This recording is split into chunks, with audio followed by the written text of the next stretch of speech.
The Philadelphia Eagles were one of many teams to start their rookie minicamp today, bringing in their draftees, undrafted free agents, and some minicamp invites. What position unit might have the best go of it trying to make this 53-man roster? And they handed out some jersey numbers today. Some good, some not so good. We break it all down here on today's edition of the Locked On Eagles podcast. You are Locked On Eagles, your daily Philadelphia Eagles podcast. Part of the Locked On Podcast Network, your team every day.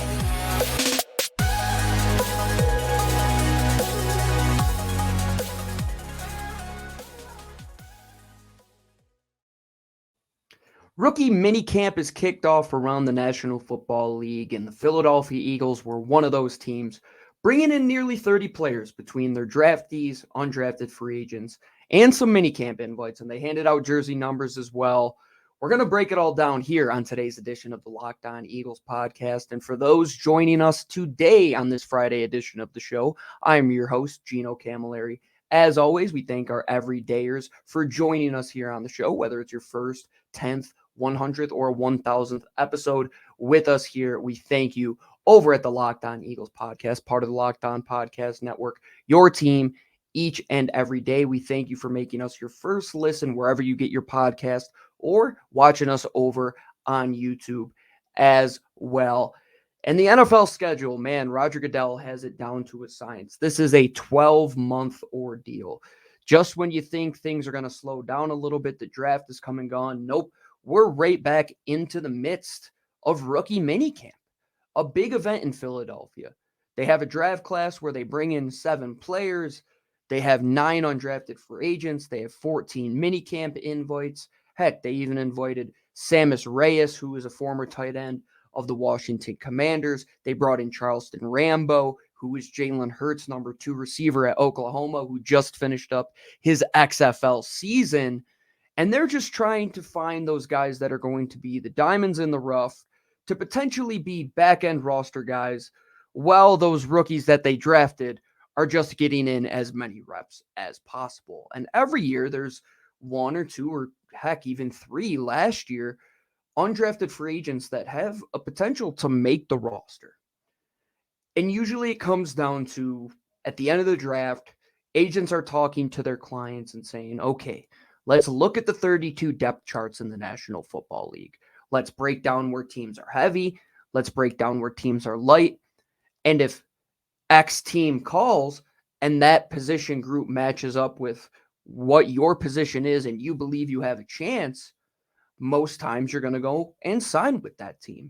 And other times it's just another guy that they want to bring in who they had some interest in the draft process. Maybe a kid is a hometown kid and you want to bring him in.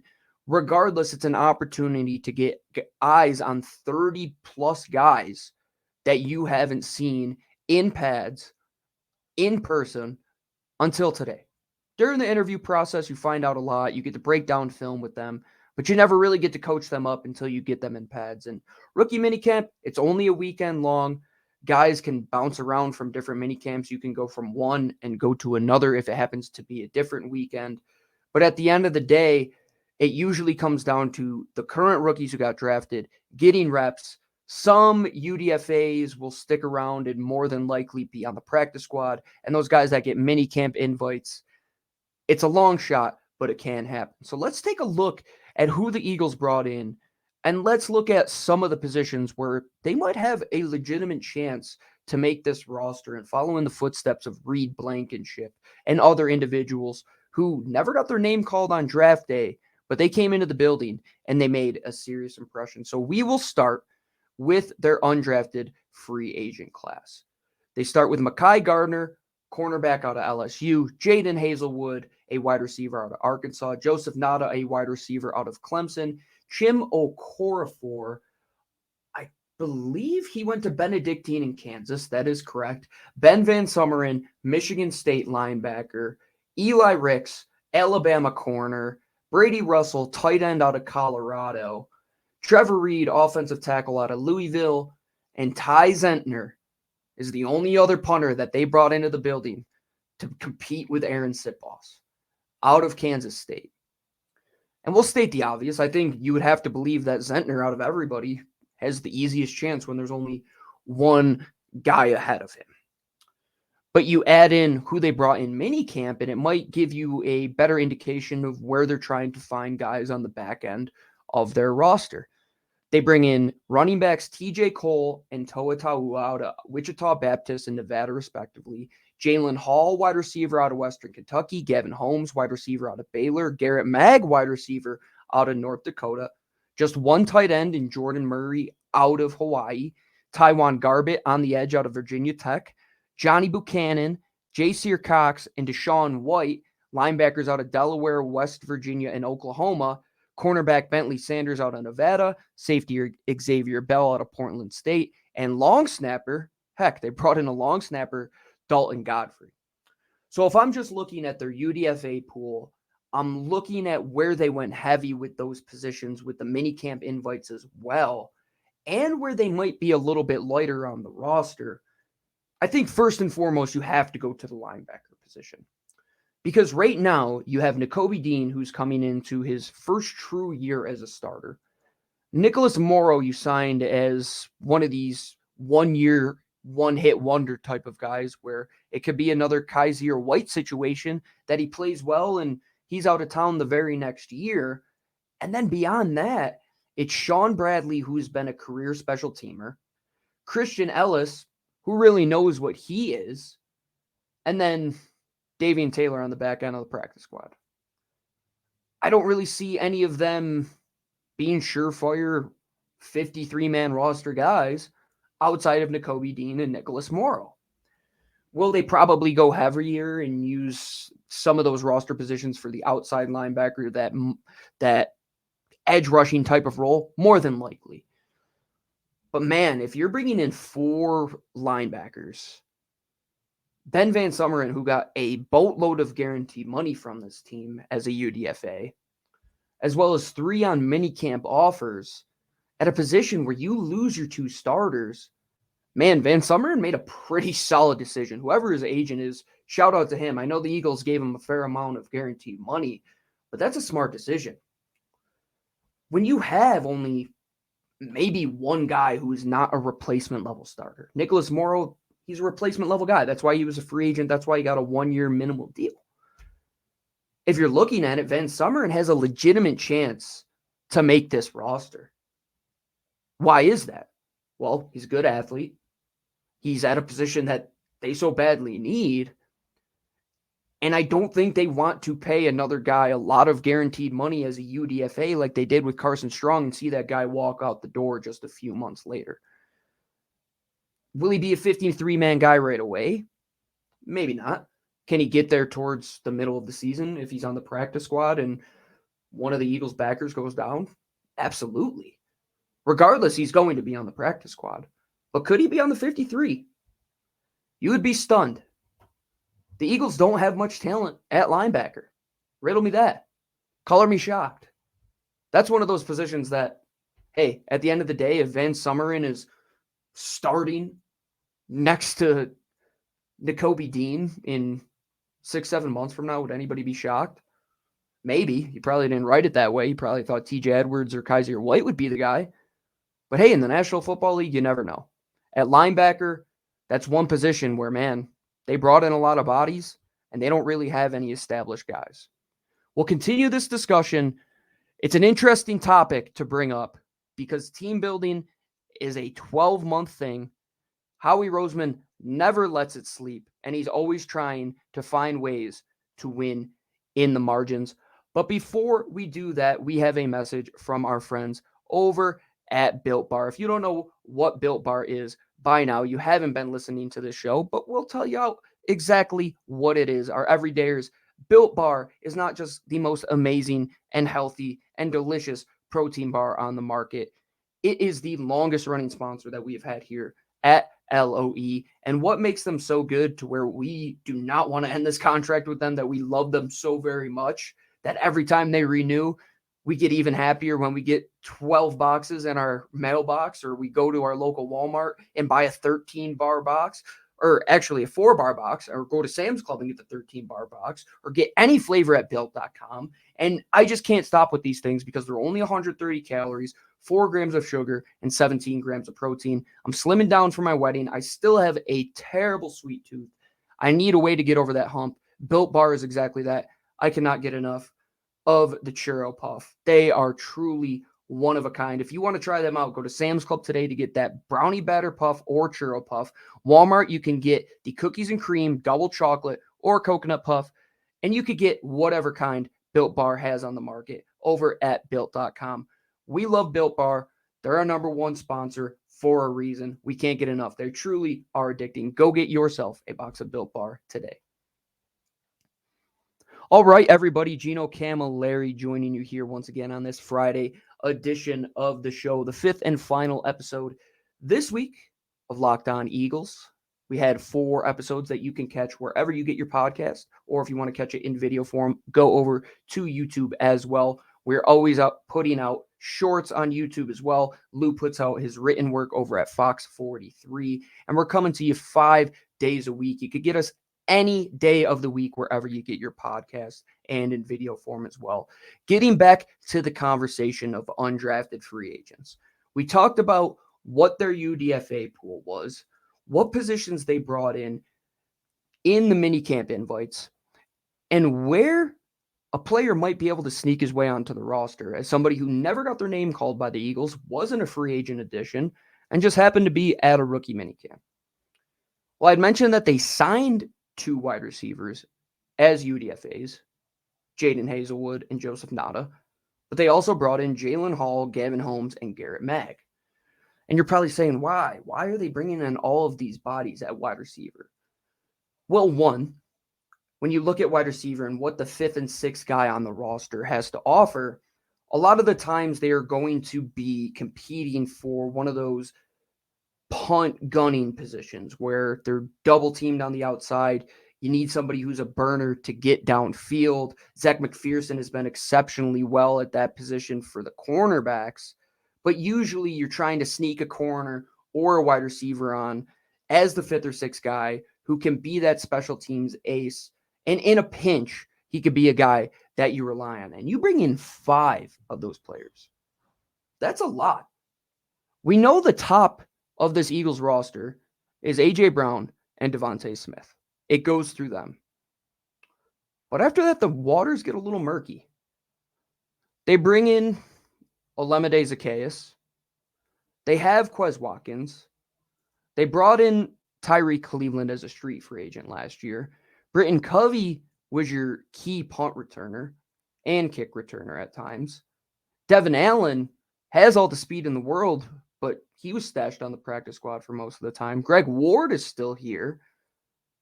But beyond that, after the number 2, paint the picture of what it is. I'd probably say OZ is your number 3. Quez is your number 4. But heck, you could move Quez Watkins. There was discussions that he might be traded. There were talks about that before the draft. If a team like the Tennessee Titans, who's so barren at the wide receiver position, gives you a 4th or 5th round pick next year for Quez, I think Howie Roseman takes that deal. There's nothing set in stone at the wide receiver position beyond A.J. Brown and Devontae Smith. When you get to Britton Covey, yeah, he had an okay season returning the ball. Didn't do much for you in the pass game, but he's the 5th guy. Greg Ward has been a journeyman. Devin Allen, it just seems they didn't want to play him. Maybe they're trying to continue to develop him. But if you're one of those 5 guys that came into the camp this weekend and you're working with that wide receivers coach, you should be his absolute best friend. You should find a way to take all the reps at special teams that you can. As a gunner, finding a way to be a punt defender, finding a way onto this roster any means necessary. The Eagles just bring in good track athletes, guys who can run, and at positions that they're not scared to go 5 or 6 deep. They'll take a 6th wide receiver on the 53 or a 6th cornerback on the 53 if you are good on special teams. and at a unit, being special teams, that wasn't so good over the last couple seasons, why not? You can make that argument that one of these guys simply makes the roster in a couple months from now because he's your punt gunner. He's the best guy. Zach McPherson seems to have that locked up. Can one of those corners on the other side knock him off? I don't think so. I think there's more depth when it comes to Greedy Williams, when it comes to Josh Jobe and how they liked him on special teams last year. Wide receiver, it's wide open. Is Britton Covey's job set in stone? I wouldn't say so. Can one of those guys return the ball? Why not? That's what this time of the year is. Because when they come to full camp in a couple weeks from now, and you're around the rest of those guys and you're knocked down the depth chart a little bit, the coaches are going to remember the guys that made their way in this rookie minicamp. And hey, maybe when cutdowns happen, if you continue to shine, you can work your way onto this roster. And that's why you have agents. That's why you have front offices that have to make these deals. These things are important. This is winning in the margins. And these guys are coming here to achieve a dream. And at the same time, Howie Roseman wants them to succeed as much as they do because, heck, you find one of these diamonds in the rough, whatever area scout found this guy, if he gets his way onto the roster, he gets a bonus. Howie Roseman said that during the draft. So this is a collaborative effort in a few days, just a few days, that you're able to kind of go over the threshold of what was the interview process and what was the pre-draft process without totally getting these guys onto your 90-man roster. That's what these mini-camp invites are, what they're for. What the UDFAs are for, trying to find positions where you think you might be a little lighter, that maybe you might be able to find a guy. Could Brady Russell sneak his way on as a tight end, somebody who's an exceptional special teamer? Well, that's what he did at Colorado. Could one of the offensive tackles make it? Absolutely. Could a punter make it? Why not? That's what this time of the year is all about. Did we think Reed Blankenship, who signed out of Middle Tennessee, could be a Super Bowl starter for you when he signed here to Philadelphia last year? Not me, folks. I didn't believe so. But that's why we trust Howie Roseman. One thing Howie Roseman doesn't do, though, is assign jersey numbers. And that individual who assigns jersey numbers did a good job in some places and did a very bad job in others. And we love jersey analytics over here at Locked On Eagles podcast. So we're going to finish up this Friday edition of the show talking exactly that. Who got the good numbers and who got the yuck numbers for the Philadelphia Eagles, veterans and their rookies, finishing up Friday's show after this. All right, everybody, finishing up this Friday edition of the Locked On Eagles podcast. Once again, I am Gino Camilleri, your host. Join us for 5 episodes next week.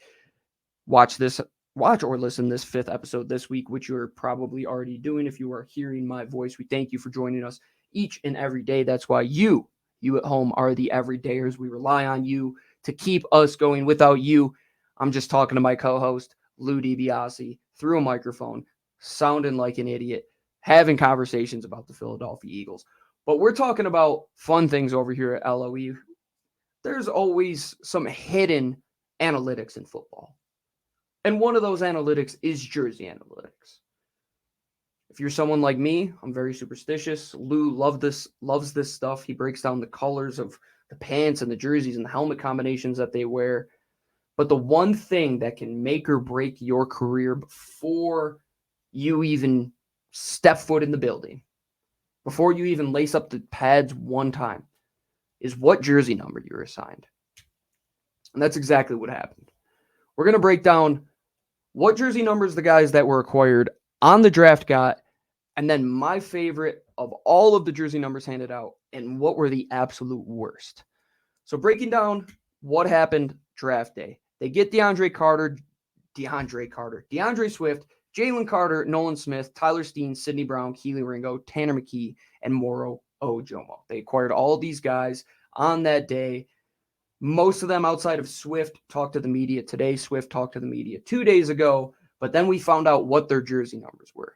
DeAndre Swift will be the very first Philadelphia Eagle to ever grace the number 0. First pick at 9 overall will be big number 98, Jalen Carter. Nolan Smith, what a clean number. He goes from 4 at Georgia to 3 in Philadelphia. Tyler Steen gets number 56. Sidney Brown gets number 43. Keely Ringo gets 37. Tanner McKee gets number 10. That Gardner Minshew left when he goes to Indianapolis. And Moro Jomo gets a classic interior defensive line number at number 72. There's some good ones. There's some bad ones. My favorite of the bunch, though, DeAndre Swift getting number 0 is chef's kiss. It's so clean. When you see that number 0 zipping down the field for a wide open touchdown after a nice little screen pass where he breaks 1 or 2 tackles, those pictures that they're going to get, the Photoshops are already unbelievable. I can't imagine when you get some nice shots of him at Lincoln Financial Field. Number 3, Nolan Smith, going from 4 at Georgia to 3, single digits. Keep it short and sweet. Hassan Riddick, number 7. You see 7 and 3 coming at you off the edge. I think that's an unbelievably good number. It just feels good to get edge rushers in those numbers. Those guys are skill position players, man. A 4.3 940 from Nolan Smith. He's running faster than some of the Eagles wide receivers.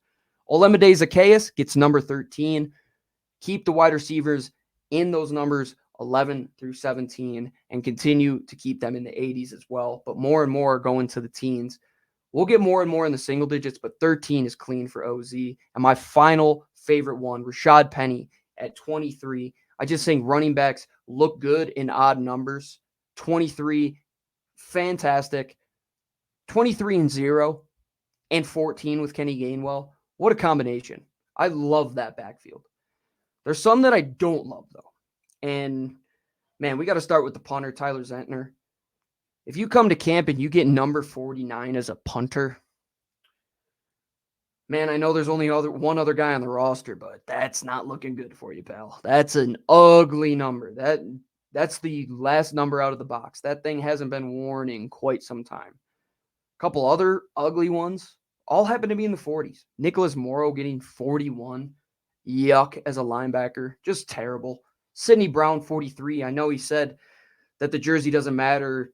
He'll just make whatever jersey look cool with 10 interceptions and a bunch of pass breakups.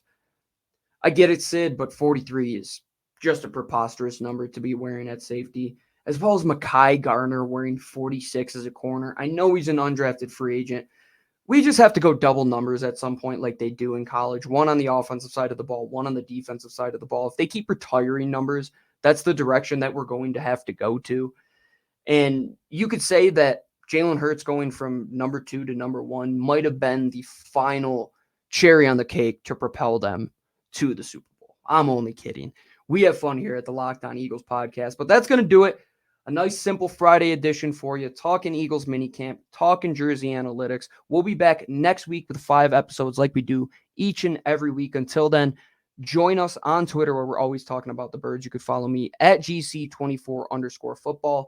Follow my co-host Lou DiBiase at DiBiaseLOE. Follow the main page at Locked On Birds. Follow all the shows over at the Locked On Podcast Network.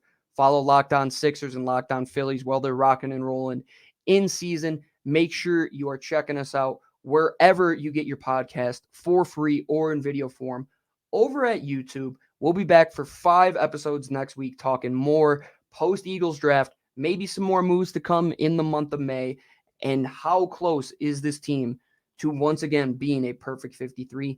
We'll see over the next couple months. But until then, thank you for downloading. Thank you for watching and listening. I'm Gino Camilleri, as always, signing off. Fly, Eagles, fly.